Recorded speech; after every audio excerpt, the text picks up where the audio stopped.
America అది America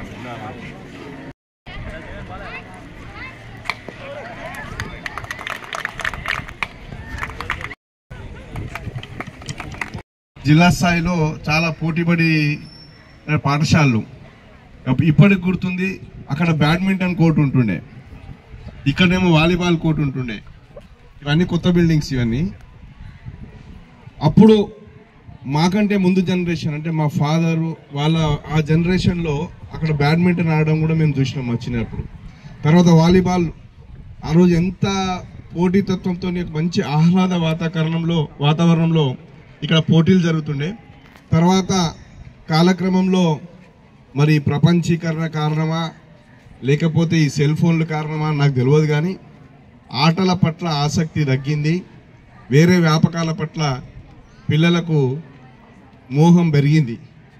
ఇది పోవాలంటే ఇప్పుడు మరి ఈ పాఠశాలకు మరి ఇప్పుడు చెప్తున్నటువంటి మీ పీటీ గోపి గారు కానీ శ్యామ్ గారు కానీ వీళ్ళందరి పట్టుదల ఉంటేనే తప్ప మాలాంటి వాళ్ళకు కూడా ఆసక్తి రాదు.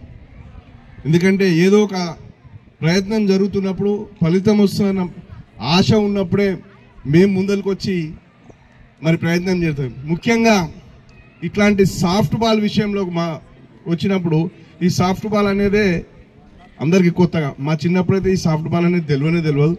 ఈ మధ్య కూడా బేస్బాల్ అమెరికన్ సంబంధించిన బేస్బాల్ గురించి తెలుసు, కానీ అది కూడా తర్వాతనే తెలుసు.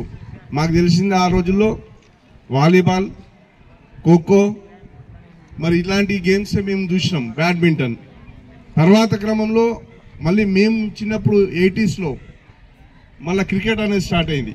సరే క్రికెట్ అంటే పాఠశాల పరిధిలో కానీ ఇట్లాంటి వాటిలలో వీటికి కూడా పెద్దగా ప్రోత్సాహం ఉండదు. ఎందుకంటే దాని లాజిస్టిక్స్ వేరు, దాని ఏ పాఠశాలలో కూడా పెద్ద దానికి సంబంధించి ప్రోత్సాహకాలు ఉండవు. దానికి సెపరేట్గా క్రికెట్ అసోసియేషన్లు ఉంటాయి, దాని ద్వారా జరుగుతాయి.